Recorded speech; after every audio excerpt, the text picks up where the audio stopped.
Bonsoir. Le président du Tchad, Mahamat Idriss Déby, accompagné d'une importante délégation, a effectué une visite d'État à Alger, où il a été reçu par son homologue algérien, le président Abdelmajid Tebboune, qui l'avait invité à se rendre en Algérie dans le cadre d'une très importante relance des relations bilatérales. À l'issue d'une commission mixte de coopération présidée conjointement par les ministres des Affaires étrangères des deux pays, les deux parties ont conclu pas moins de 27 accords et autres mémorandums préalables pour d'autres projets qui devront être étudiés et discutés. Ces accords et ces projets de coopération couvrent des secteurs très importants, très diversifiés, qui pourraient se révéler d'un grand intérêt pour les deux pays. Nous ne pouvons donc que nous en réjouir et souhaiter que la diplomatie algérienne se déploie enfin et davantage dans ce sens pour l'intérêt réciproque et bien compris de toutes les parties dans notre voisinage immédiat et au-delà. Mais il y a un problème, un gros problème en la matière, et qui a contribué à polluer et à compromettre les relations bilatérales de l'Algérie avec de nombreux pays depuis une attitude que le régime algérien a toujours voulu faire admettre comme une sorte de doctrine diplomatique, une sorte de SMIG éthique dont il faut honorer une disposition en particulier pour pouvoir entrer dans les bonnes grâces de la tebbounerie et ses affidés. Cette disposition en particulier n'est pas applicable pour tout le monde et de la même façon. Elle n'est exigée que pour certains pays et pas pour d'autres. C'est l'alignement avec l'Algérie sur la question du Polisario, la question du Sahara occidental. C'est ainsi que les relations de l'Algérie avec la France ont failli se rompre totalement après l'alignement du président français sur la thèse marocaine pour un règlement de la question sahraoui. Un rappel de l'ambassadeur, une série de mesures de rétorsion, l'expulsion de plusieurs agents diplomatiques prises contre la France. Une situation qui a bouleversé les relations entre les deux pays et qui dure jusqu'à aujourd'hui. Il en a été de même pour l'Espagne. Après la déclaration du Premier ministre espagnol, pareil, en faveur de la même thèse marocaine. Et il en est de même et autrement plus grave avec le Maroc, où même l'idée d'une guerre totale n'est pas à écarter sur cette question du Sahara occidental. Pourtant, cela n'a pas été le cas pour tous les autres pays avec lesquels l'Algérie entretient d'importantes relations, les USA, quasiment tous les pays européens, la majorité des pays arabes, quasiment tous les pays du Golfe et tellement d'autres, la quasi-totalité des pays du monde, hormis quelques exceptions, avec lesquels le régime continue pourtant d'entretenir des relations très normales et qui tous, avec une belle unanimité, soutiennent la thèse marocaine sur la marocanité du Sahara occidental. Et c'est pareil en termes de doctrine diplomatique pour la normalisation avec Israël dans la question palestinienne, dont M. Tebboune avait publiquement déclaré qu'il en faisait une priorité personnelle. Palestine, khliouha liya. Pourtant, cela ne l'avait pas empêché, mais alors pas du tout, M. Tebboune, de faire voter l'Algérie pour le plan Trump au Conseil de sécurité de l'ONU, dont l'Algérie était membre à ce moment, avec en prime les félicitations et les remerciements personnels de M. Tebboune à M. Trump en sus. De la même manière que M. Tebboune s'est précipité à voler au secours des pays du Golfe, depuis les territoires desquels, pourtant, l'Iran a été agressé par les forces combinées d'Israël et des USA. Une attitude algérienne outrancière qui n'a pas craint de déclarer officiellement et à l'international sa solidarité avec ses frères arabes du Golfe, agressés, avait précisé le communiqué algérien, par l'Iran. Et c'est cela aussi présentement, avec le réchauffement des relations avec le Tchad, dont le même président Déby avait été reçu en Israël par Netanyahou, en 2024 il me semble, pour inaugurer l'ambassade du Tchad en Israël, l'ambassade du Tchad en Israël. Lorsque Netanyahou avait déclaré en sa présence « Nous avons des objectifs communs de sécurité, de prospérité et de stabilité. » Dans le même temps, Gaza croulait sous les bombes. Il en a été de même pour la normalisation avec les thèses marocaines sur le Sahara lorsque le Tchad avait ouvert un consulat à Dakhla en août 2024. C'est cela la dichotomie, la schizophrénie, l'ambivalence d'une doctrine diplomatique algérienne qui fonctionne à l'humeur de M. Tebboune, sur les mêmes questions pourtant de la Palestine et le Sahara occidental, que le régime utilise en très rentable, juteux fonds de commerce et qu'il sert à l'opinion publique algérienne à la sauce du moment et à la tête du client.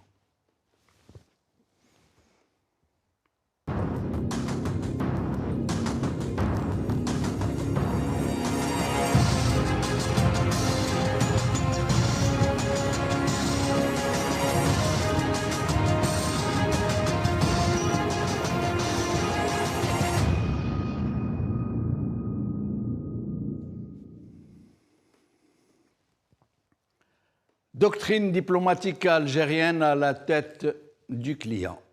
C'est le titre de notre émission d'aujourd'hui et pour en parler, j'ai le plaisir d'avoir avec moi en visio, depuis son domicile, Samir Belatesh, écrivain, militant pour la démocratie en Algérie.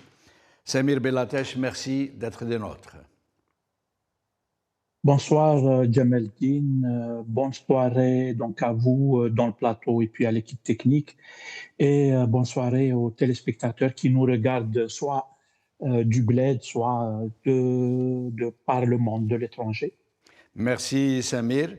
Dans un moment, nous allons être rejoints ici sur les plateaux par M. Mkaylan Gebla, journaliste tchadien et défenseur des droits humains. Il est en route pour venir nous accompagner dans cette émission. Samir Belatesh, voilà, l'Algérie renoue, revivifie, si je peux dire, les relations avec le Tchad, c'est très bien. Mais là où nous ne comprenons pas, comme je viens de le dire dans cette introduction, est que les mêmes avec lesquels il s'est fâché pour la question sahraoui ou pour la question palestinienne, entre autres le président Macron, le Premier ministre espagnol. Pour les autres, il n'y a pas de souci qu'ils aient des ambassades en Israël, qu'ils aient des consulats à Dakhla, il n'y a pas de souci. On reçoit le frère et on discute avec lui normalement. Qu'est-ce que vous pensez de cette quasi-schizophrénie diplomatique? J'en pense en tant que algérien, en tant que militant politique pour la démocratie et peut-être un petit peu observateur de ce qui se passe et à l'intérieur du pays et dans l'environnement qui donc entoure notre pays. Moi, il me semble que nous assistons depuis quelques années à une sorte de faiblesse de plus en plus importante de la diplomatie algérienne. Je dis ça sous réserve s'il y a des gens qui ont des éléments qui peuvent contredire ça. Moi, je suis preneur. Sinon, il semblerait que la diplomatie algérienne devient de plus en plus faible en fait sur la scène internationale, soit globale et en particulier dans la région. Et nous l'avons vu, je pense, et c'est, je pense, l'objet un petit peu de notre émission à l'occasion de la venue du président tchadien en Algérie. Donc, c'est en particulier dans la région du Sahel et la région africaine. Et nous voyons comment l'influence algérienne est de moins en moins importante. L'Algérie, sur le plan diplomatique, est de moins en moins prise au sérieux et de moins en moins considérée comme un acteur important. Et je pense que depuis quelques années, nous voyons comment la diplomatie algérienne, c'est une sorte de déroute, moi j'allais dire. Je pense qu'on peut revenir un petit peu plus tard sur certains détails, comme la relation avec le Niger, avec les pays du Sahel comme le Mali, ou même le Burkina Faso qui est un petit peu plus loin. Et on a vu comment les relations se sont dégradées et comment les choses, elles ont évolué d'une manière qui n'est pas, à mon sens, d'après ce que j'arrive à comprendre de ce qui se passe, qui n'est pas favorable aux intérêts algériens et, à mon avis, qui n'est pas aussi favorable aux causes que les Algériens défendent et qui sont des constantes dans la position algérienne sur la question de l'autodétermination des peuples, comme le Sahara occidental, la question du Sahara occidental ou même la question palestinienne. C'est malheureux de constater que l'Algérie, elle est de plus en plus faible et tout. Et c'est ces causes-là que l'Algérie est habituellement appelée à défendre et tout ça qui va prendre aussi un coup. C'est ces causes-là qui, à mon sens, en tant qu'Algérien ou en tant que militant pour la démocratie et je crois, moi, que les peuples, ils ont le droit à l'autodétermination et que la colonisation, ce n'est pas quelque chose de bien ni de vivable à long terme. C'est pas bien parce que l'Algérie, elle est de plus en plus faible et on le voit, je pense, à l'occasion de la venue du président tchadien. Je pense que l'Algérie ou la diplomatie algérienne, elle essaye de faire certaines actions pour essayer de rattraper un petit peu le coup, parce que on a pris un sérieux coup dans la région du Sahel. Hein. On y reviendra si vous voulez plus Oui, tard. oui, Mais bien sûr. on est en plein. Peut-être, Samir, faut-il rappeler que l'Algérie, de par sa position géographique, géostratégique, économique aussi, à part l'Égypte, peut-être qui est aussi très très bien placée, l'Algérie est vraiment en pole position pour avoir un avenir africain absolument incroyable, mais aussi sud-méditerranéen. Elle se trouve au nord de toute l'Afrique, au milieu du Maghreb, au nord de tout le Sahel et de toute l'Afrique, toute l'Afrique et tout le Sahel voudraient bien avoir une route de négoce et d'économie avec le bassin méditerranéen et donc on passe de l'Europe. Pourtant, l'Algérie est très mal placée en termes de leader économique, en termes de leader politique, quasiment absente de l'Afrique, si on la compare à son voisin marocain, par exemple, qui est hyper présent, malgré son enclavement relatif en Afrique, enfermé d'un côté par l'Atlantique, de l'autre côté par son voisin algérien, qui lui est très hostile, avec une ouverture sur l'Afrique qui donne sur le Sahara occidental, sur la Mauritanie, le Sénégal, mais qui pourtant est hyper présent, politiquement, diplomatiquement, économiquement en Afrique. Et de l'autre côté, l'Algérie est brouillée avec tout son voisinage. Si l'on accepte la Tunisie, qui est aussi sur le chemin peut-être d'un différend, qui est en train de profiler à l'horizon, comment expliquez-vous, avant de revenir sur l'affaire du Niger, du Tchad, comment expliquez-vous cette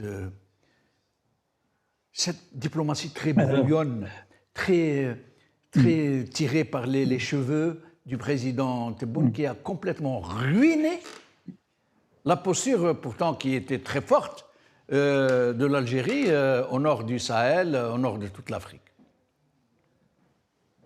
Déjà, je pense que Tebboune, à mon avis, en tant que personne ou personnage politique, je ne pense pas qu'il pèse grand-chose dans le système algérien. Il est une façade qu'ils essayent de faire civile d'un pouvoir qui est militaire, sécuritaire, et c'est eux qui décident derrière. Et voilà, donc s'il y a une faillite, c'est la faillite de tout le système tel qu'il fonctionne. À mon avis, c'est là où on peut voir la relation qu'il y a entre ce qui se passe à l'intérieur d'un pays et l'impact sur sa diplomatie ou sur sa relation avec le reste du monde. Je pense que le régime algérien, il est de plus en plus faible, à tout point de vue. À commencer par sa légitimité politique. Donc, le régime algérien qui a subi une vingtaine d'années de Bouteflika, qui avait un peu ruiné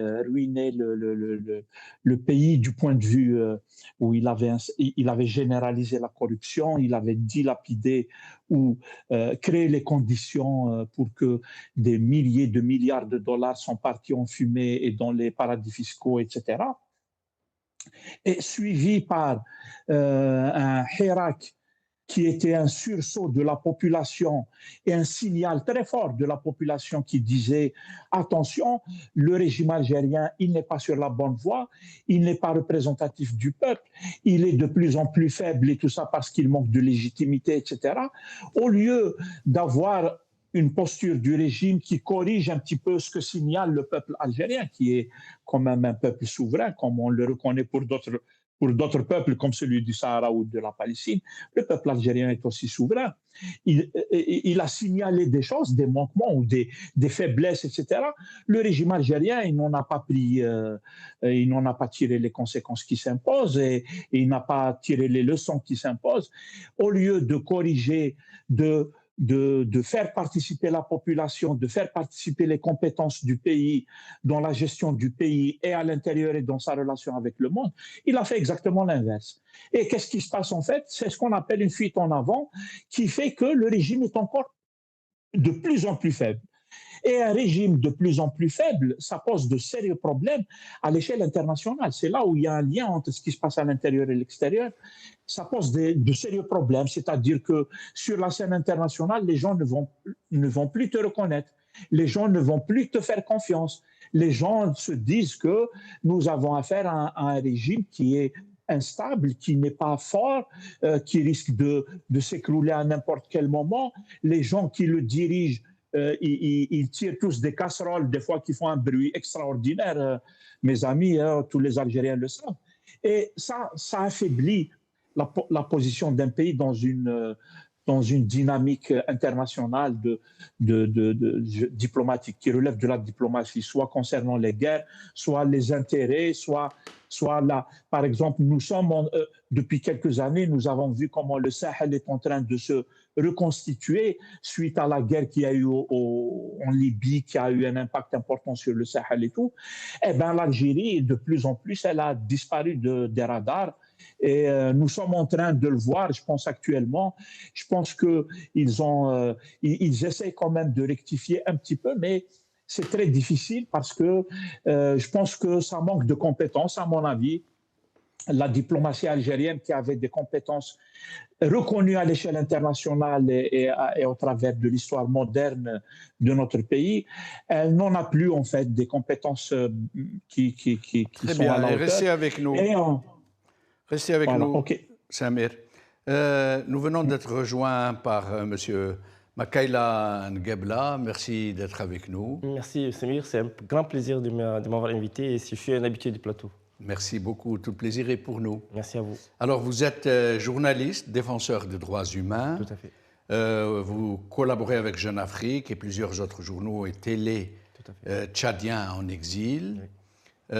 Vous dénoncez les dérives autoritaires de la famille au pouvoir, pas seulement du président, mais de la famille apprenons-nous. Absolument. Votre travail sur les droits humains et la démocratie au Tchad vous a valu d'être vu comme détracteur du régime tchadien, Déby, et je crois même savoir que vous avez été déchu de votre nationalité par le même pouvoir. Tout à fait. Tout à fait. Vous avez tout à fait brossé vraiment un tableau alarmant de ma situation, de mon parcours. Journaliste, militant de droits de l'homme, exilé, expulsé de 2 pays, de Tunisie et du Sénégal. Ah, du Sénégal et Tunisie aussi? Effectivement, parce que j'étais chroniqueur, contributeur dans l'hebdomadaire Jeune Afrique, où j'ai dénoncé la situation déjà dans les années 2000. D'accord. Et ça a été à la demande du Tchad? Du Tchad, du régime Déby. Hein. Et puis après, au Sénégal, j'ai créé un blog sur la situation du Tchad. J'ai alerté la communauté internationale sur les dérives autocratiques du régime tchadien. On m'a expulsé en 2013 vers la Guinée-Conakry. Et c'est en 2013 que la France m'a accueilli en tant que réfugié politique. J'anime effectivement un blog très critique contre le régime tchadien jusqu'à la mort de Déby en 2021. 2021, je suis rentré... On me dit à l'oreillette que le président tchadien aurait envoyé son propre fils au Sénégal pour demander aux autorités de vous expulser. Absolument. Et puis le Sénégal a cédé à la pression du Tchad et on m'a expulsé vers Conakry en une journée. Et donc j'étais arrivé à Conakry sans connaître, sans aucune attache. Et donc c'est dans ces conditions que l'ensemble des organisations de la société civile africaine et internationale étaient mobilisées et la France m'a donné l'asile politique depuis la Guinée. J'arrive en France, j'ai obtenu l'asile politique, je continue mon combat pour la démocratie jusqu'en 2021 où Déby est mort. Déby est mort, son fils, l'actuel Mohamed Idriss Déby, qui a tendu la main à l'ensemble des acteurs politiques, j'ai accepté cette main tendue. Je suis rentré au Tchad. J'ai été nommé conseiller aux droits de l'homme à la présidence pendant 2 ans. Conseiller à la présidence pendant 2 ans? Pendant 2 ans. À la présidence du même régime? Du même régime, pendant 2 ans. C'est parce qu'après la mort de Déby. Et donc moi j'ai dit, je suis dans une posture de dialogue. Et donc, j'ai accepté la main tendue. Je suis rentré au Tchad, j'ai accepté ce poste de conseiller aux droits de l'homme. Parce que c'est dans la trajectoire normale. Je suis dans les droits de l'homme, je suis dans les médias. Et j'ai accepté au bout de 2 ans. J'ai constaté que la situation n'a pas changé d'un iota. Donc, je suis revenu encore en France, où j'ai encore des attaches avec mes enfants qui sont nés en France. Donc, j'ai repris mon combat pour la liberté, pour la démocratie. Et vous vous êtes remis dans l'opposition? Juste dans l'opposition. Alors que vous auriez pu profiter du système, rester à la présidence justement. Et vivre entre les 2 pays, tranquille. Et donc, moi, j'ai une conviction forte, M. Semir, une forte conviction, parce que la situation que nous vivons actuellement en Algérie, elle est similaire à ce qui se passe au Tchad. Confiscation du pouvoir par des généraux, confiscation du pouvoir par des généraux aussi au Tchad. Et donc, absence d'alternance démocratique en Algérie, exil de réfugiés journalistes aussi algériens en exil. Donc, nous partageons les mêmes situations. Sauf que, même en exil, on m'a persécuté parce qu'on m'a déchu de ma nationalité tchadienne. Pourquoi? Parce que je fais un plaidoyer au plan international, à Bruxelles, au Conseil des droits de l'homme de l'ONU, ici à Paris. J'harcèle la communauté internationale pour dire, mais vous ne pouvez pas, après avoir soutenu pendant 30 ans la famille Déby, le clan, la communauté, vous ne pouvez pas quand même continuer à nous malmener comme ça. Et j'ai fait valoir ma position auprès des... Vous avez été tout récemment à l'ONU, en mars, je crois. Justement, au Conseil des droits de l'homme de l'ONU. Qu'est-ce que vous y avez plaidé? Alors, le Conseil des droits de l'homme de l'ONU donne l'opportunité à toute personne qui veut vraiment attirer l'attention de la communauté internationale sur les dérives autocratiques dans son pays. Moi, ça a été une tribune qui m'a permis de prendre la parole devant beaucoup d'États, beaucoup d'organisations pour interpeller la communauté internationale sur la situation du Tchad. Et c'est une communication d'une minute 30 qui est adressée au Conseil des droits de l'homme de l'ONU pour dire attention, ce régime n'a pas changé. C'est les mêmes pratiques sous le père qui continuent sous le fils. Est-ce que vous, communauté internationale, vous allez continuer à fermer les yeux sur le dérive autocratique d'un régime? Non. Donc j'interpelle la communauté internationale. Dérive autocratique et héréditaire. Héréditaire. Et donc nous pensons qu'il faut une rupture. Je suis dans une posture de rupture, Semir. Alors moi j'aimerais vous poser une question, parce que nous parlons aujourd'hui de cette fameuse rencontre, cette visite d'État, cette visite officielle du président tchadien en Algérie, signature de 27 contrats et de mémorandums pour une coopération à venir, ce dont il faut se réjouir, bien évidemment. Oui. Sauf que la question que je voudrais vous poser est que M. Tebboune, qui a une démarche très ambivalente, pour ne pas dire schizophrénique, il s'est fâché avec l'État espagnol, qui est une crise qui a failli arriver à la rupture des relations diplomatiques. Tout à fait. Pourquoi? Parce que le Premier ministre espagnol a reconnu la marocanité, disons, du Sahara. Du Sahara. C'est ça. Pareil pour la France. M. Macron, ça, on s'entendait très bien. Macron et Tebboune, c'était vraiment... c'est ça, c'était vraiment les boussades, comme on dit, tous les jours. Tout à fait. Et puis, M.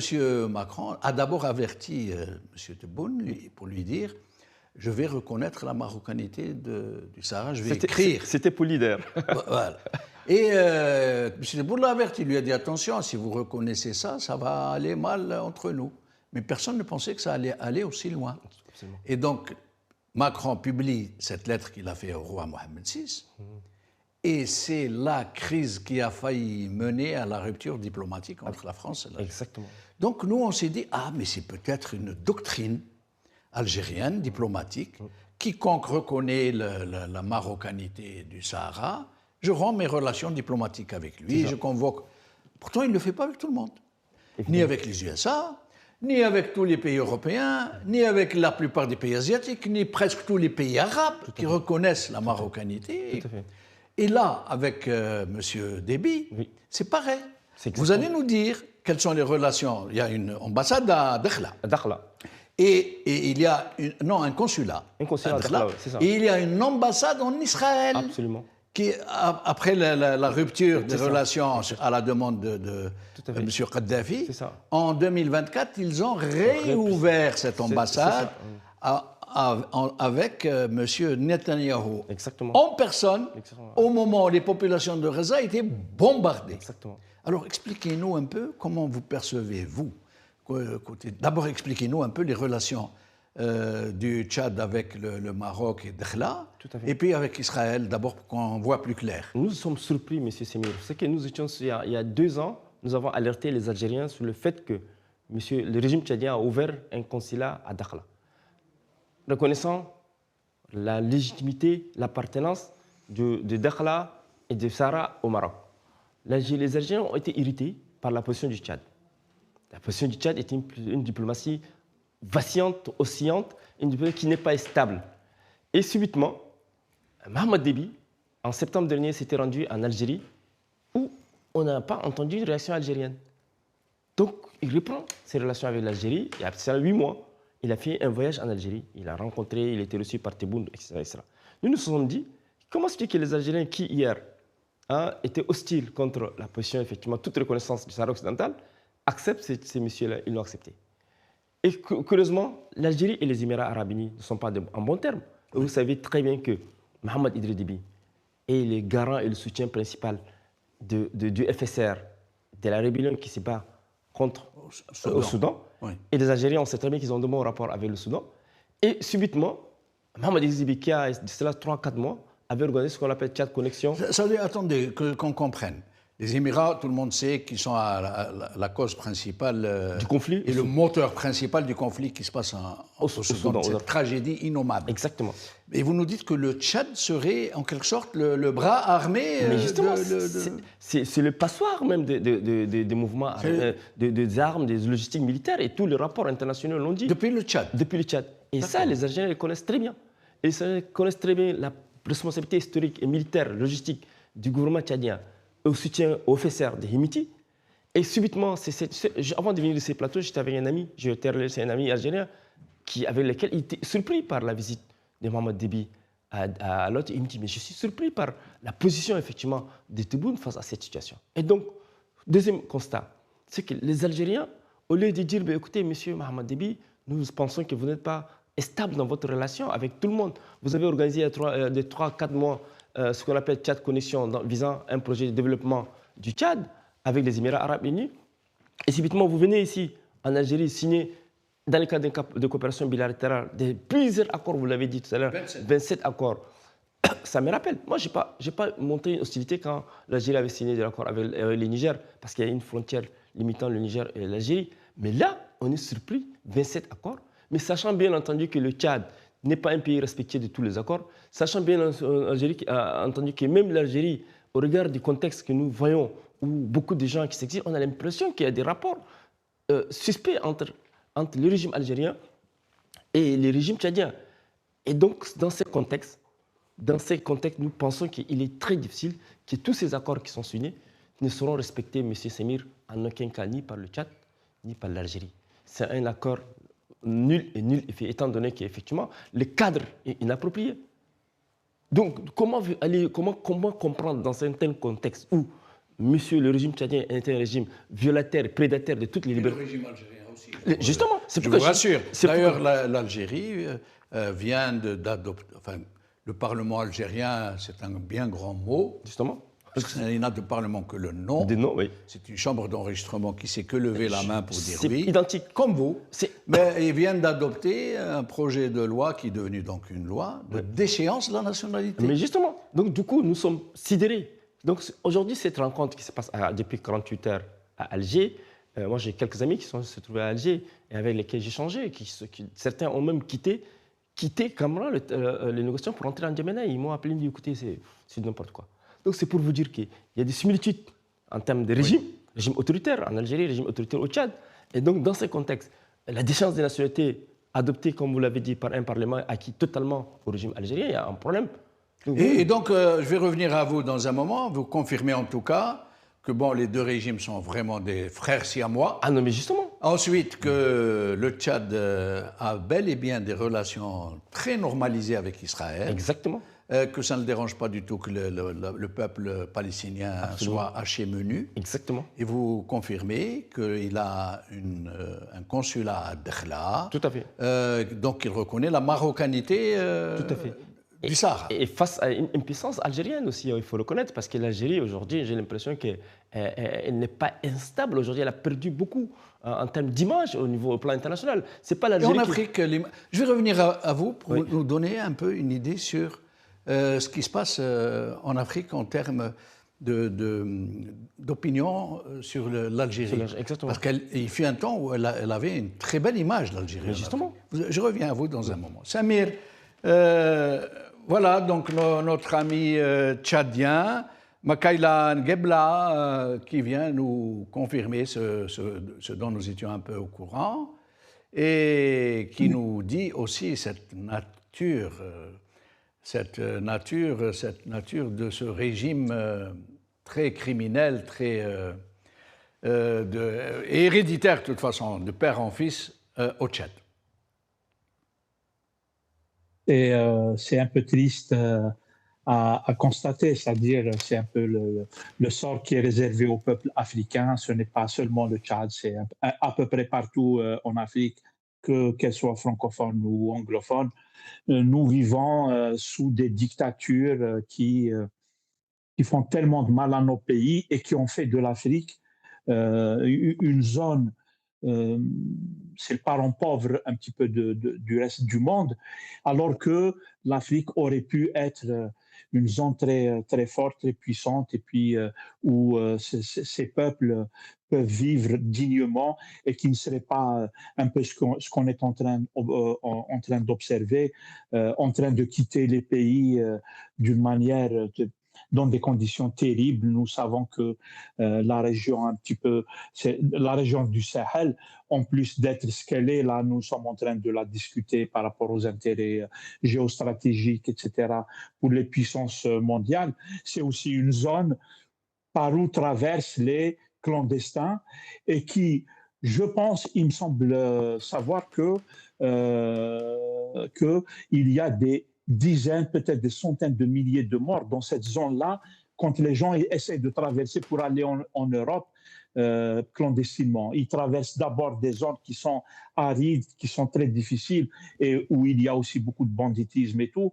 Donc voilà à quoi sont réduits les Africains. C'est triste à constater. Mais Samir, vous étiez au courant que le Tchad sert en quelque sorte de base avancée aux Émirats pour plonger le Soudan dans ce bain de sang, dans cette écrabouillade que subit le peuple soudanais?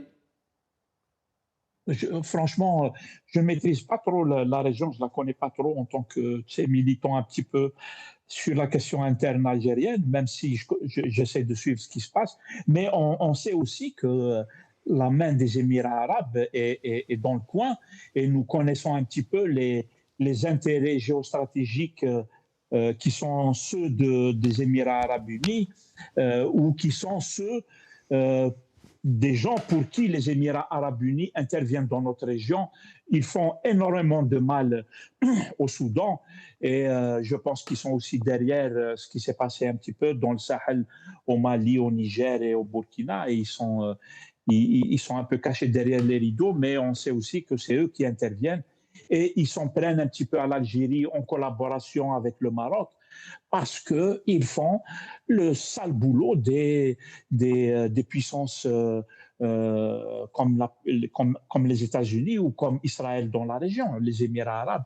Ils sont en train de contenir l'Algérie et on a peur qu'ils y arrivent et tout ça parce que le régime algérien, il est ce qu'il est. Et du coup, même, par exemple, la visite du président tchadien, elle s'inscrit un petit peu dans ce contexte-là, où et les Émirats arabes et leurs partenaires marocains et tout, ils sont en train de faire une diplomatie très active dans la région du Sahel. Vous le savez que le Maroc essaye de jouer un rôle de plus en plus important dans le Sahel pour essayer de, de faire sortir l'Algérie des enjeux du Sahel et tout ça. Ils ont fait, par exemple, il n'y a pas longtemps, une invitation aux pays du Sahel pour qu'ils viennent. Ils leur ont ouvert un petit peu un passage vers l'Atlantique. Ils ont appelé ça l'initiative royale de l'Atlantique, quelque chose comme ça, où ils ont invité les pays du Sahel comme le Niger, le Mali et le Burkina et tout ça, pour qu'ils viennent faire leur commerce et qu'ils aient un accès vers l'Atlantique, ce que ces pays-là ont accepté et pris avec beaucoup d'intérêt, ça veut dire qu'ils considèrent que ce sont les intérêts de leur pays. Et le Maroc, il a fait ça parce qu'il veut de plus en plus jouer un rôle important dans le Sahel et ils veulent, en collaboration avec les Américains, avec Israël, avec les Émirats, ils veulent endiguer un petit peu l'influence ou contenir l'influence de l'État algérien dans la région. Je pense que ce que vient de faire le régime algérien avec le président du Tchad, elle rentre un petit peu dans ce cadre-là où le régime algérien, il essaie de reprendre un petit peu l'initiative dans la région. Il ne lui reste plus que cette relation avec le Tchad et Dieu seul sait, comme vous l'avez rappelé Jamel Din et puis comme l'a rappelé si bien votre invité, c'est-à-dire le Tchad, il joue un double jeu, c'est-à-dire il a fait des relations avec le Maroc, il a reconnu la marocanité du Sahara occidental, il a ouvert un consulat à Dakhla, etc. Et là, il vient de signer un paquet de contrats avec le régime algérien, ça veut dire qu'il joue un peu sur les deux tableaux.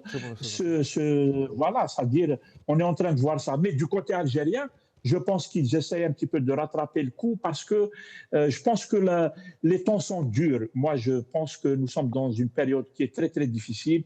Nous avons vu comment Trump, l'administration, la nouvelle administration américaine, elle a fait un petit peu balancer les choses d'une manière assez brutale sur beaucoup de sujets mondiaux à l'échelle internationale et notamment sur le sujet du Sahara occidental où les États-Unis ont reconnu d'une manière brutale et et qui ont contraint Samir et qui ont contraint Tebboune et ce régime à aller discuter en Espagne avec le Maroc et la représentation du Polisario pour vite trouver une solution sur une véritable sommation de M. Trump à M. Tebboune, transmise par le fameux M. Boulos. Restez avec nous, Samir, mais avant de donner la parole à notre ami Makaïla Ngebla, vous avez entendu parler de cette récente tragique disparition de 18 de nos compatriotes qui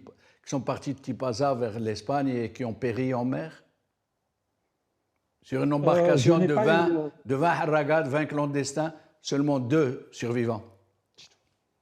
Je n'ai pas eu les détails de l'information, je l'ai juste vu globalement, sommairement tout à l'heure. Malheureusement, ce n'est pas la première fois. Régulièrement, des jeunes disparaissent en mer. C'est terrible, c'est ce que je disais tout à l'heure sur notre triste sort d'Africains, où nous sommes obligés de partir dans des bateaux de fortune pour essayer de rejoindre l'Europe. Et Dieu seul sait que l'Europe, elle a de plus en plus de problèmes à accueillir les gens, ils ne veulent pas avec l'extrême droite, etc. Nos peuples africains sont dans une triste situation. Mais Samir, moi, ce qui m'a un peu interpellé, c'est que tous les jours, il y a des morts. Maintenant, ce sont des centaines d'Algériens qui traversent la mer Méditerranée par mois, au moins des centaines, si ce n'est pas plus. Mais il y a beaucoup de nos compatriotes qui périssent en mer quasiment tous les jours. Mais là, par exemple, 18 d'un coup. Et le comble, c'est que la presse algérienne, n'en parle pas un mot. Ou alors, juste un petit entrefilet. Les autorités algériennes, M. Tebboune et toutes les autorités, pas une condoléance, pas l'ombre d'une condoléance aux familles. C'est incroyable, Samir. Et je reviens à vous dans un petit moment pour que vous nous disiez ce que vous pensez de là. Makaïla Ngebla, d'abord, nous allons parler de l'image de l'Algérie en Afrique, si elle s'est vraiment autant dégradée qu'on le dit. Et nous allons parler après justement des migrants clandestins qui partent du sud des pays du Sahel et du Sahel. Pour le Tchad, vous partez généralement vers la Libye plutôt, mais dont beaucoup périssent aussi en mer. Mais peut-être que vous ne le savez pas, qui sont très maltraités en Algérie, expulsés par milliers, sans même des enquêtes, sans la justice, sans ces conditions qu'ils exigent pourtant de la France, pour leurs propres immigrés, parce qu'ils ne veulent pas, les Algériens, le gouvernement algérien, ne veulent pas que les migrants reviennent en Algérie, parce que ce sont eux qui les ont fait partir en Europe pour vider la rue algérienne de la contestation. Exactement. Alors, je vous laisse d'abord nous dire l'image de l'Algérie. Jamel, vous posez une question très importante. Je voudrais juste rappeler un fait historique que les gens n'ont pas évoqué depuis longtemps. Vous savez, en 2008, quand les mouvements de contestation de groupes armés ont tenté de renverser Idriss Déby, père, en 2008, il y avait des aviations algériennes qui les ont bombardés à l'insu de l'opinion internationale. D'accord. On avait pensé que c'était la France.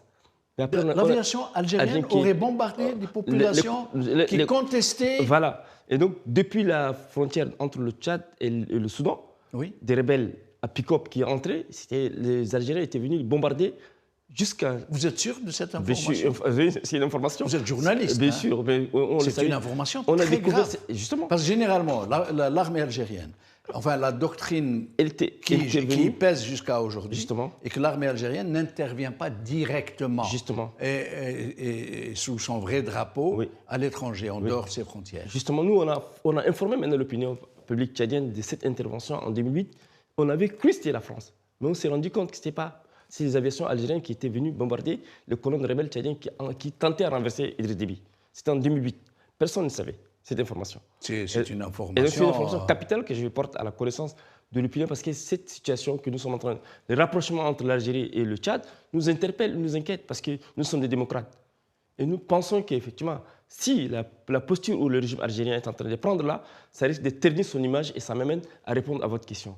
L'Algérie, qui avait à l'époque accueilli des grandes personnalités, des réfugiés politiques africains, des Sud-Africains en Algérie, dont Mandela, Patrice Lumumba. Dans les années 60.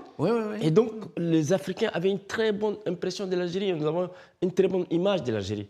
Mais ces dernières années, on a l'impression que l'Algérie est en train de pactiser avec des régimes autocratiques, au même titre que le régime algérien, qui a tout verrouillé. Vous savez, l'Irak, en 5 ans, il y avait un mouvement important d'Irak qui a été levé et que nous avons tous suivi avec intérêt. Nous autres qui appelons un changement du régime, que ce soit au nord de l'Afrique, donc Tunisie, pourquoi pourquoi la Tunisie a pu faire renverser, et pourquoi l'Algérie, alors que les Algériens sont connus depuis toujours un peuple digne, mais pourquoi l'Algérie n'arrive pas à changer? Parce qu'en fait, il y a un verrou démocratique. Et donc, pour nous, Africains, nous pensons que l'Algérie, aujourd'hui, ne semble pas vraiment incarner les valeurs que nous avons tous penser à elle, cette Algérie qui aimait l'Afrique, etc., etc.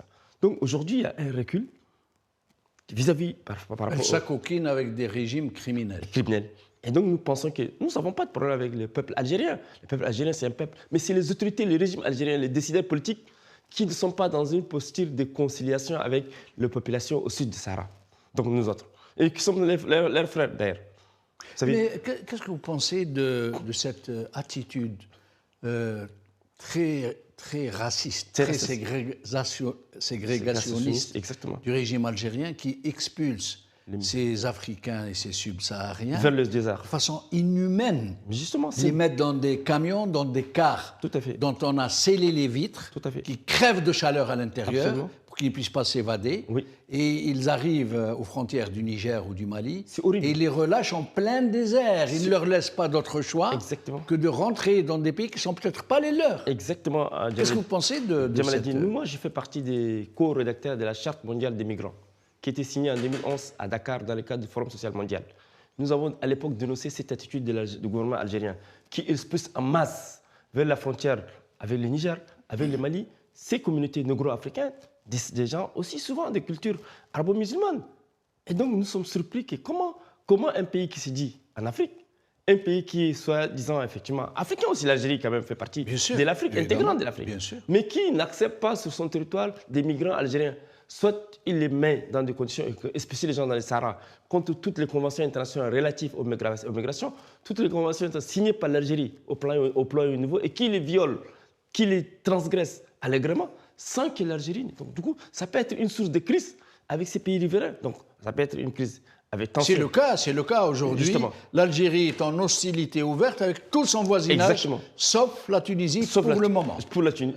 Mais même la Tunisie, elle est en voie de se dégrader. Justement, quand tu montes sur Mansour Marzouki, quand tu l'as entendu, il y a 2 mois, critiquer violemment le gouvernement algérien parce qu'il estime que l'Algérie, effectivement, est dans une posture qui n'est pas du tout une posture de paix avec ces pays riverains, donc notamment le Niger, le Mali. Est-ce que vous saviez, mon cher collègue, mon cher confrère, que le régime Tebboune refuse à la France d'expulser ces migrants clandestins, des migrants algériens clandestins, alors qu'ils sont expulsés dans des conditions parfaitement humaines. Ils ne sont pas jetés dans le désert, ils arrivent par avion, et encore, ils passent généralement par la justice. Alors il a suffi un jour qu'il y ait Retailleau qu'il fasse expulser quelqu'un sans passer par la justice. Ça a été le tollé.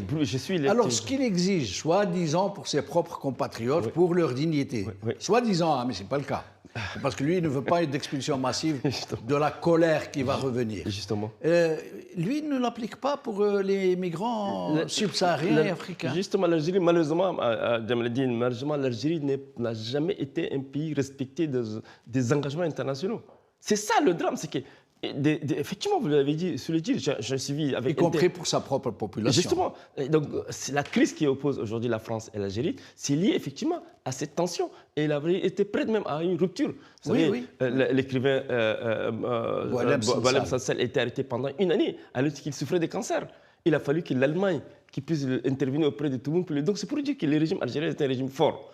Un régime fort, mais malheureusement, un régime qui ne peut, de notre point de vue aujourd'hui, avec ce qui se passe, avec ces accords qui ont été signés pêle-mêle avec le Tchad, un régime aussi autocratique, ça m'amène à réfléchir. Moi, avec tout le respect que nous avons pour le peuple algérien, ça change pas. Et quelle est l'image aujourd'hui de l'Algérie dans le regard africain subsaharien? Mais depuis que, vous savez, depuis 8 mois, depuis que Mohamed Idribi a rendu visite en Algérie en septembre dernier, les Tchadiens ont changé de regard, les Africains aussi. La deuxième visite aujourd'hui, ça changerait encore de regard.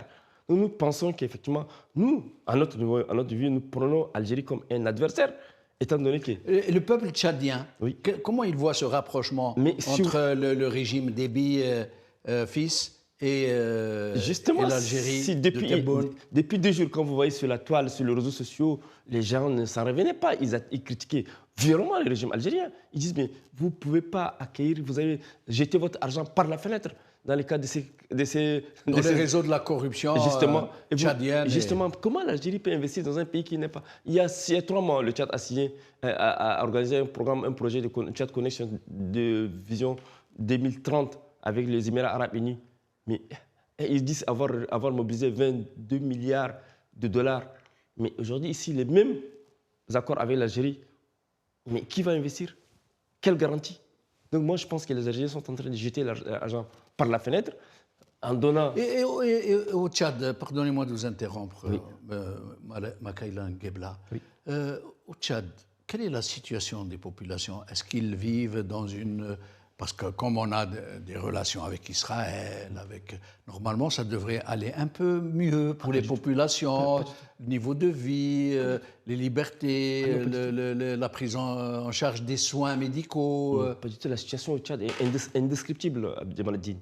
Le Tchad, depuis 35 ans, est pays producteur du pétrole. Le pétrole est géré par le clan au pouvoir, notamment la famille Déby. Gestion autocratique, gestion opaque de nos ressources, exclusion généralisée des Tchadiens, exclusion généralisée des étudiants des Tchadiens, enrichissement illicite des généraux, militarisation, surarmement au profit d'un clan contre la population tchadienne qui vit sous le seuil d'une pauvreté extrême. Les gens n'ont pas d'hôpitaux, n'ont pas d'école. C'est une situation qu'on ne peut pas imaginer. Et en plus de ça, on ne parle pas. La démocratie, pour nous, ce n'est pas être un luxe. Il n'y a pas de liberté. Il n'y a pas de liberté. Manifestation interdite, violation massive des droits de l'homme. Un opposant au succès Masra a été arrêté. Yahya Diallo a été abattu à bout portant. La situation au Tchad est Moi, je suis en exil, ainsi que d'autres personnes. Un autre Tchadien aussi, déchu de sa nationalité. La situation est aujourd'hui, à l'heure où je parle, nous sommes à une semaine d'une grande manifestation au Tchad. D'accord. Avant de venir, j'ai reçu une déclaration des opposants qui me disent, écoute, essayez d'envoyer notre message. Faites-le, mais essayez de faire vite parce que nous arrivons à la fin de l'émission. Voilà. Vous avez moins d'une minute. Au haut commissaire aux droits de l'homme de l'ONU. Vous pouvez regarder la caméra et lancer votre... Au haut commissaire aux droits de l'homme de l'ONU, au procureur de la Cour pénale internationale, à la Commission africaine des droits de l'homme, nous essayons de faire en sorte que cet appel soit entendu au premier niveau.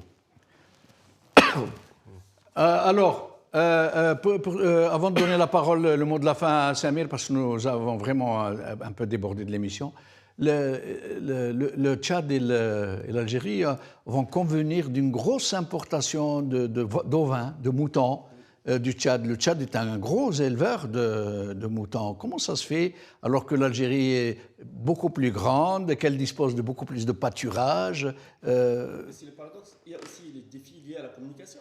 Entre le Tchad et l'Algérie, il n'y a pas de voie de communication terrestre. Il faut absolument l'avoir ailleurs. Mais le Niger est vraiment un pays d'élevage. Justement, le Niger, c'est ce pays limitrophe immédiat de l'Algérie. Oui. Et donc nous pensons qu'effectivement, tous ces accords, pour moi... Le Tchad.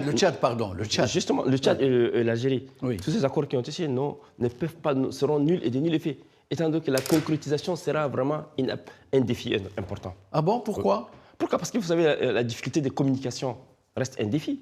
Oui, mais importer du cheptel du Tchad. Mais comment? Vous savez, entre le Tchad et l'Algérie, il n'y a pas de frontière. Il n'y a pas de frontière commune. Il faut passer par la Libye. Par un autre pays. Mais le Sahara... Mais ils ont bien importé d'Australie, de pays autrement plus loin. Pourquoi ne pas le ramener par la route, des camions? Il faut d'abord... Le Tchad est un pays enclavé. Oui, il est enclavé. Comment désenclaver en un par la route. Par la route, comment c'est des milliers d'étendues et les déserts, vous connaissez très bien comment contourner tous ces déserts. Il faut absolument des voies de communication. Et comment il exporte son cheptel, le Tchad? Le Tchad n'arrive pas, il exporte qu'au Nigeria. Juste les pays voisins, limitrophes. Et donc nous pensons que tous ces accords qui ont été signés n'ont pas été circonscrits de mon point de vue. Ça reste encore de la poudre de perlimpinpin. Tout à fait, oui. Alors, Samir, une minute, nous arrivons à la fin de l'émission. Pour le mot de la fin, s'il vous plaît. 2 mots, si je peux me permettre. D'abord au monsieur journaliste tchadien que je salue en fait parce que moi je pense qu'il l'avait dit tout à l'heure qu'il était militant pour la démocratie. Je pense que l'intérêt des Africains c'est de démocratiser nos pays. Ce n'est que comme ça qu'on pourra défendre les intérêts de nos peuples.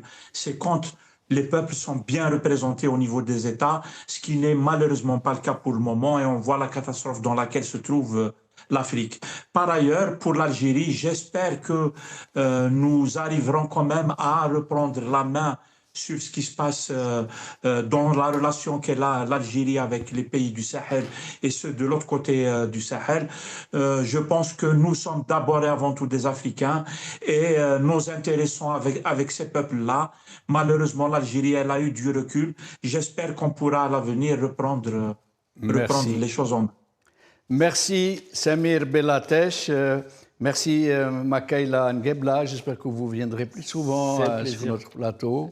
C'est un plaisir, c'est un plateau que j'aime bien. Merci. Et c'est vraiment une tribune, vous savez, aujourd'hui à Paris, c'est l'une des chaînes qui donne l'opportunité de parler de l'Afrique. Et nous vous encourageons, vous serez toujours le bienvenu. Nous vous encourageons à persévérer et d'abord vous faites un très bon travail. Merci beaucoup. Alors je rappelle que maintenant aujourd'hui notre destin est lié, puisque nous aussi nous venons d'adopter une loi sur la déchéance de nationalité, que vous avez été déchu de nationalité et que peut-être je serai l'un des prochains sur la liste. Tout sauf ça, je vous Oh non, ils sont capables de tout. Merci à vous, chers amis, d'avoir suivi cette émission. Bonne soirée à vous.